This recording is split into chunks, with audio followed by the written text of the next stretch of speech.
Hi, I'm Jose Soto, and this is the Gary Report's Daily Dose.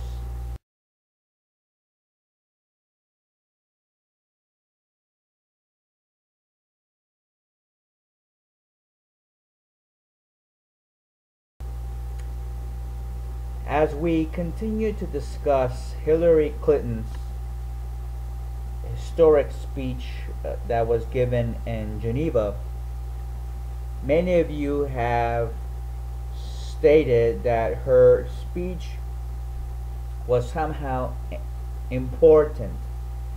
And it is important. I did not want to discredit that. However, my point was that since we are doing things in Pakistan and Afghanistan and other countries as well, that we are discrediting our, shall we say, our authority into discussions of human rights. You see, for people that live in Pakistan, human rights to them means not killing me or not going into my country and flying your drones all over my property and killing my relatives. So for us Americans to be impactful and relative towards extending LGBT rights, we have to be consistent.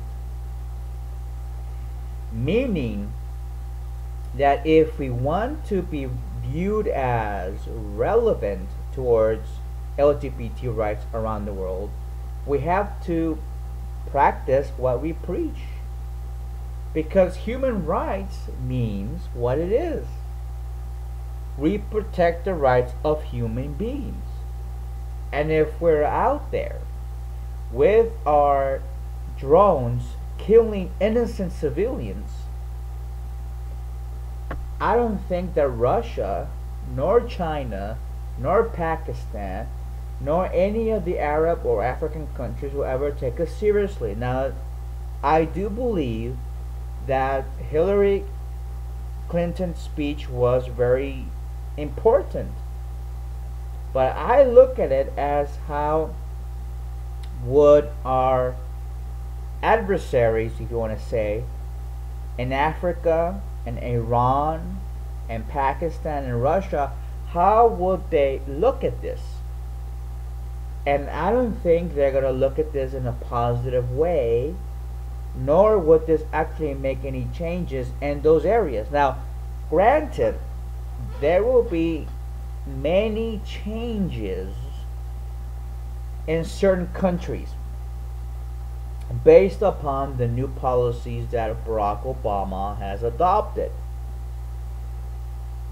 Certain countries in the Eastern European zone, in the Mediterranean, and granted some few countries, some few islands in the Caribbean Sea would probably change their policies and their laws. But Africa and the Middle East will remain very hardened against any changes in their anti-gay laws. Reason being, there's one reason, actually there are many reasons, but one of them is geopolitics. Okay, and that is because of the society that we are interacting with. The society within Iran, Saudi Arabia, Pakistan, Syria, Lebanon, and Africa is because those societies don't accept homosexuality. It's just something that we have to accept. So as we see that, as we accept that reality, what can we do to change that? Well, it's simple. to change the economic status of that country.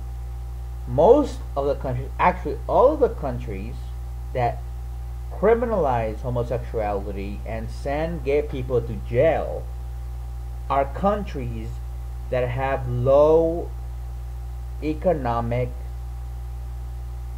status. If we lift the social economic status of these countries and help them lift and come out of these poverty statuses, we can have countries now developed towards more, should I say, spiritual and social evolution. Meaning that these countries will, after their economic status has fully developed and they're able to come out of poverty, which is what all of these African and Middle East countries are suffering from, is poverty. If we're able to lift them out of that economic depravity, then we can actually help them and evolving in their human rights scenario. And that's what happened with the West. You see, after we evolved out of this system of serfdom, we were able to come up with a new type of social economic class.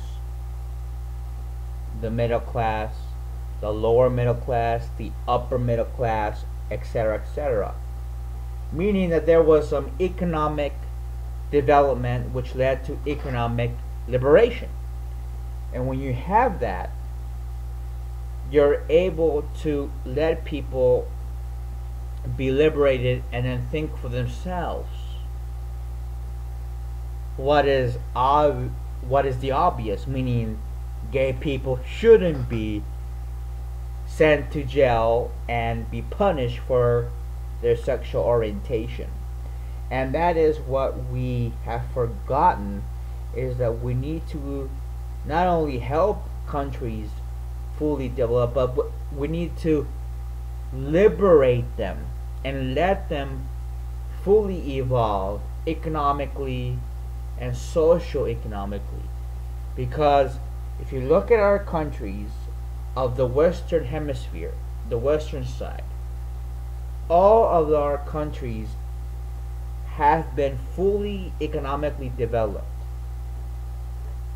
North America, Latin America, and Europe are fully developed countries in some sort of form. And that means that we have enough time, enough resources to basically focus on those issues of sexual orientation and the development of women, because that also correlates with the development of LGBTs or gay people in those countries. And that is also very important for us to sort of develop. So that is my take on that issue. I hope I answer your questions that you have submitted to our previous post on this issue. Well, I hope to see you next time, and this is of course the Gay Reports Daily Dose. Take care.